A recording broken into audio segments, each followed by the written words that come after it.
Well, hello everyone and welcome to today's episode. So if you watched the last video a couple of weeks ago, you will have seen us rounding off our summer trip and mooring up the boat at Ardfern Yacht Centre. So whilst it's only been a couple of weeks for you, it's been about 3 months for us since we recorded that episode. I've been busy working over the summer, but I've finally finished that and I'm heading back up to the boat. So if you've been watching our videos since the beginning of the summer, you'll know that I was somewhat nervous about leaving Hattrick on a mooring at RB Marine for about 3 weeks at the beginning of the summer, and I got to be honest, leaving her for 3 months this time has done nothing to settle my nerves. My main concern is Hattrick is a little bit damp and leaky, and while it's not that big an issue when we're there on the boat, leaving her unattended for 3 months on the water, not sure how well she will have survived that.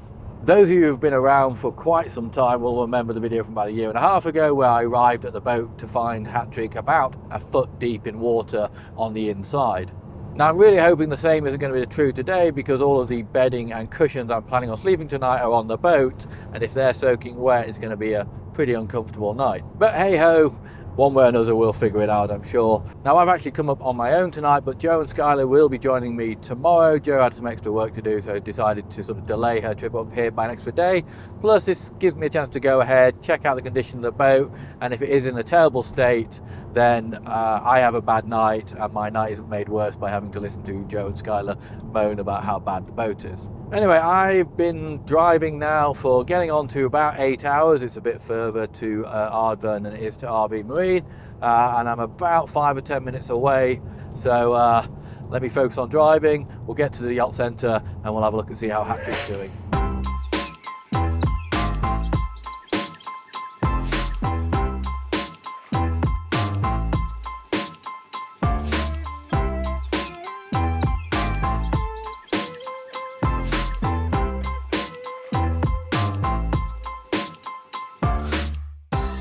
So 8 hours of driving later, we are here at Ardfern Yacht Centre, and it is a beautiful evening, and on the way in I actually spotted Hattrick. Now they moved it from where we left it. I already knew that, so I avoided the panic of it not being where I expected it to be, and I did see it just further down the lock. And I got to be honest, although it's from a distance, she actually looked okay.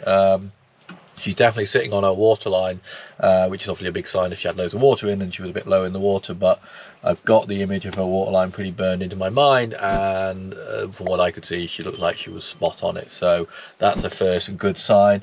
Right, so next job, I got to get the dinghy out of the store, get it pumped up, get it in the water, and then we'll do a run over and see how she's doing.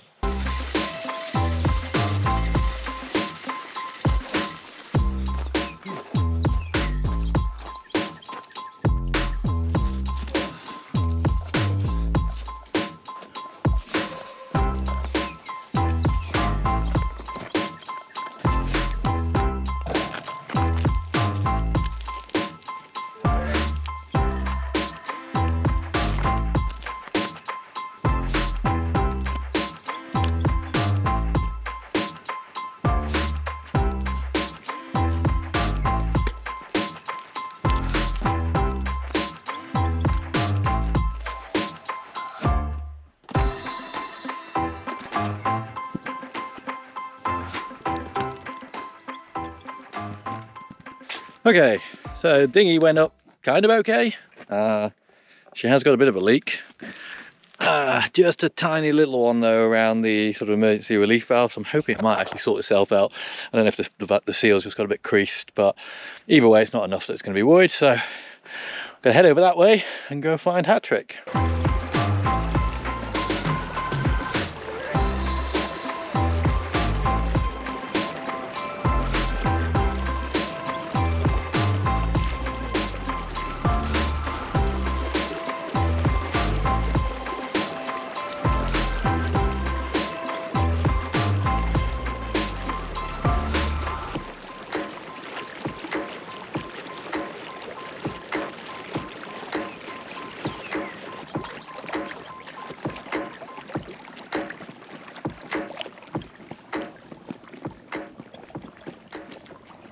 Well, here we are.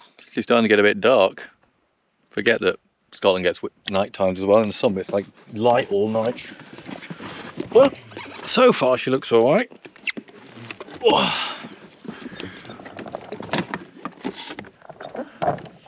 Okay, first moment of truth. What's it look like in the engine bay? Poo everywhere.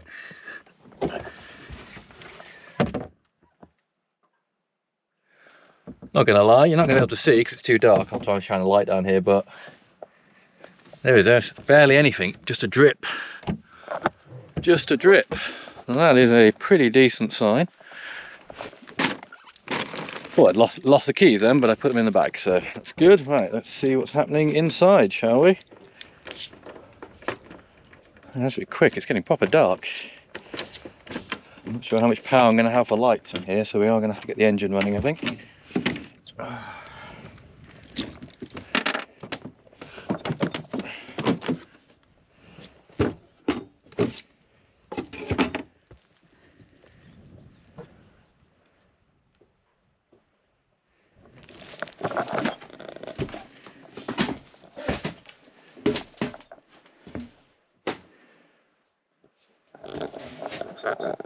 I hate to say it, but she is literally dry as a bone. Obviously you don't have smell-o-vision, but other than a very, very slight sort of mustiness, which is to be expected for something that's been closed up on the water for 3 months, it's pretty good. Yeah, cushions seem pretty dry. Good on you, hat trick. Never doubted you. I mean, I doubted you massively for the last 3 months, but as an inanimate object, you don't know about that. So that is pretty awesome. Right, so I'm going to see if I can get the engine running, because I'm going to guess,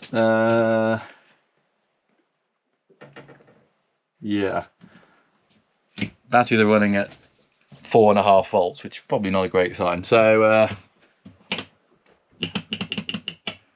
the bilge pump isn't working, so right, let me see if I can get the engine fired up, get a bit of power, maybe get some heating in here. Oh, there's power in the old engine light, so that's good. Should we go?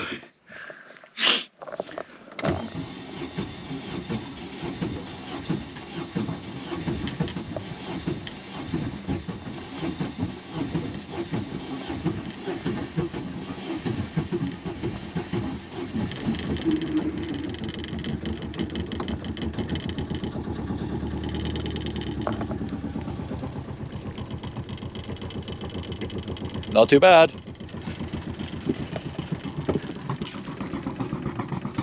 Yeah, we've got water coming out the back.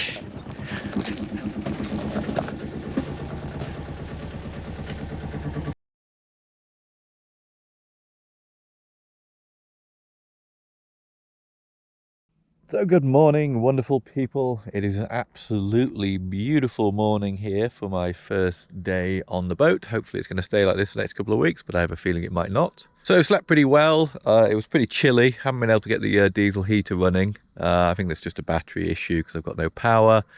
But one way or another, I've got to get that sorted before Joe and Skylar arrive, and they are on their way and should be with us later this evening. So I'm just cooking up some breakfast. I'm going to have something to eat. I've had a bit of a lie-in, and then I've got to head on over to the boatyard, catch up with them, figure out what's going on, and then get the boat over there, and then we can sort of start getting rigged and organised for the arrival of Joe and Skylar. Dinghy's still got air in it, which is a good sign. Don't know if it's still leaking or not, but at least it hasn't sunk to the bottom overnight.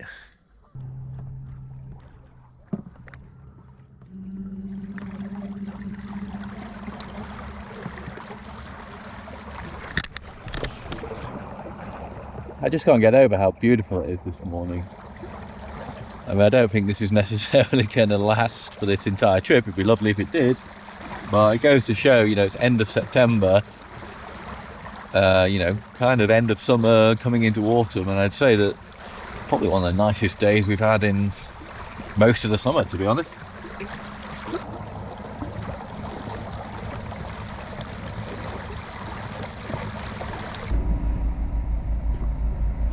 I've been in to see the people, and apparently we're going to just go on the long visitor pontoon over here. I think I'm going to move pretty much immediately, as it's there's pretty decent space there, so that might be a bit rusty after a few months of not being on the boat. More space the better, so we'll get ourselves set up on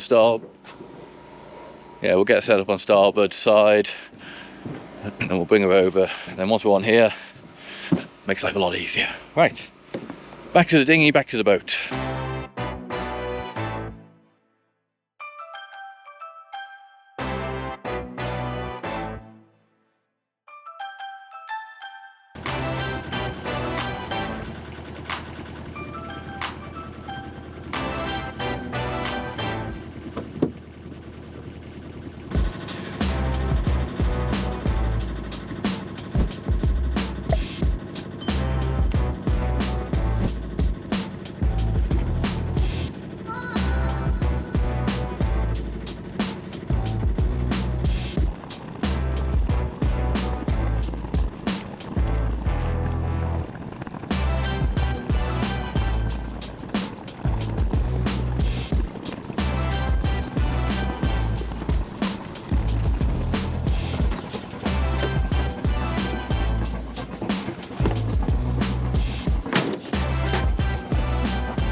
Okay, got her moored up. Didn't crash much. Need to do a bit more adjustment. She's not really sitting straight, but you know, I've been a bit off the boat for 3 months and going solo onto the pontoon. No one died, nothing sank. So can't really complain too much. Anyway, power's on. The batteries can get topped up hopefully. I've also put the heating on, see if that works now that it's got some power. I'm going to go and shed some pounds in the financial sense, go pay the bill and check on how Joe's getting on. Okay, so that's the bill paid, £1,087. Anyone interested in what it costs to keep it here for 3 months? That's about right. Stings a lot, but you know, to be fair, they've looked after her, or at least she's survived. They did move her. One of the things I noticed when they moved her is I'd come up with a fairly intricate mooring connection, so I'd put multiple kind of lines out to the chain that they've got on the moorings here, and they did replicate that exactly in the new place, which I think is a sign of sort of, you know, a good job that they took the time to see how I'd attached it and made sure that they did the same thing. So they could have been laughing, going, God, this guy's an idiot, why is he tying it on like this? But we'll just do it anyway because that's what he did. But yeah, that is kind of a sign of the attention to detail. So well, I'm going to do some cleaning up, give the boat a spruce up, and then I got to go and pick up Joe. Basically, problem we've got is we're going to start here and we're going to finish at RB Marine, which is about an hour and a half, 2 hours drive from here. So obviously if I leave my vehicle here, or we leave both vehicles here, we will not be able to get back here when we get to RB Marine. So what I've got to do is I've got to drive my van to RB, meet Joe there, leave my van here, and then come back here in Joe's car, and then at the end we've got to drive back over here to get Joe's car basically. So it's a bit of a faff, but that was the best way we could figure out to do it. So it's 1 o'clock, I've got about an hour or two before I've got to leave, so yeah, I'm just going to do a bit of cleaning and then we'll go pick up Joe and Skylar.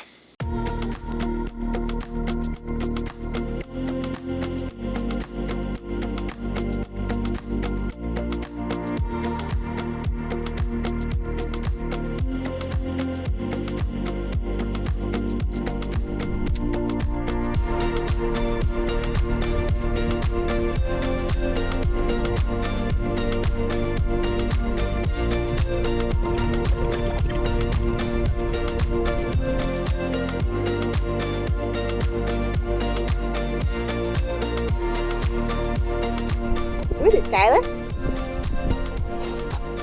Coming out.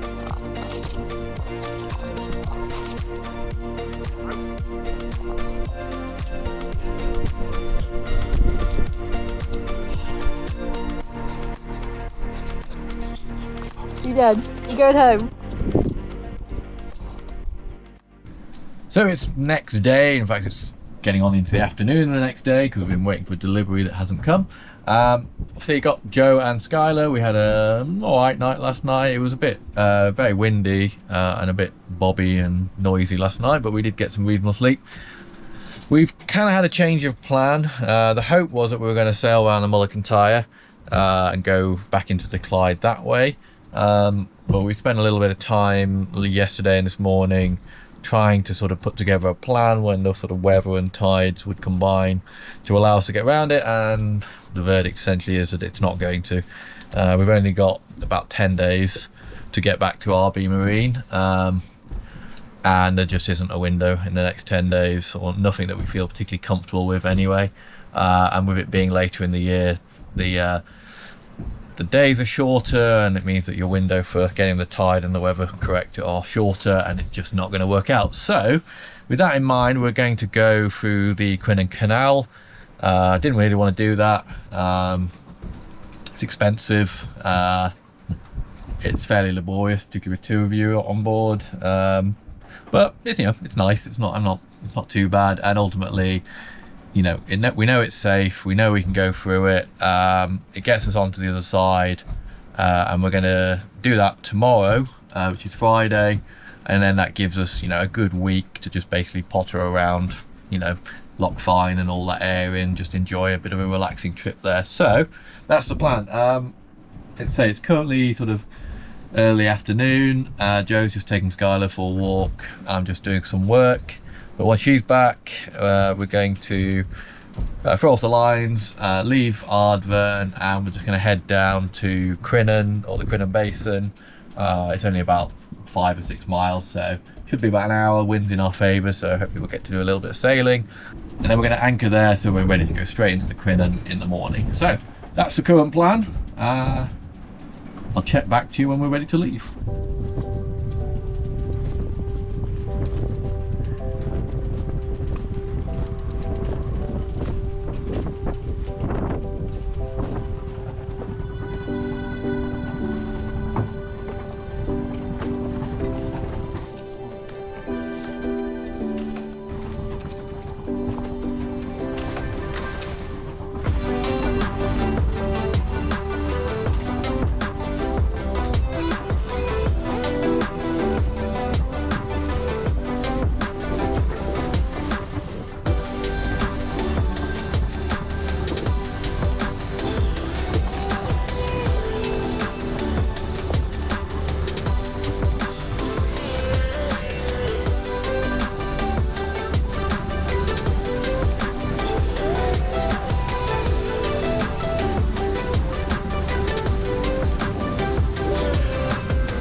Well, we are making our way down Loch Craignish, and the winds have properly dropped from what they were like earlier. So it was proper Joe and Tim sailing. We're just bumping along as we go.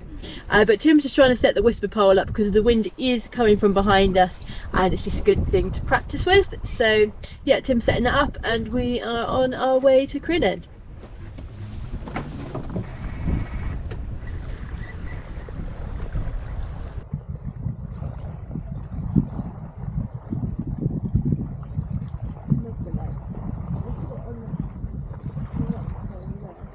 So we're almost at the end of Loch Craignish. about another 10 minutes on this tap, and then we'll turn to port and head into Krin, and it's only about 20 minutes or so like that till we get into the anchorage. So yeah, it's been a nice, gentle, relaxing little hour and a bit of sailing just to ease us back in, and yeah, it should get us nice and prepared to go straight into the Krin in the morning.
Give her a check anyway.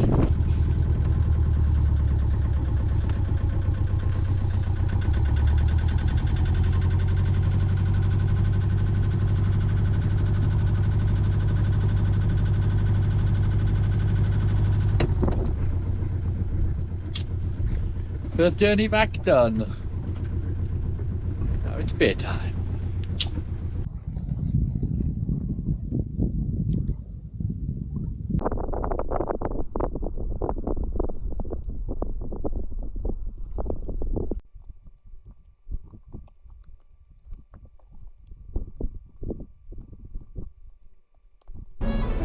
Join us next time as we continue our homeward journey going through the Krin Canal.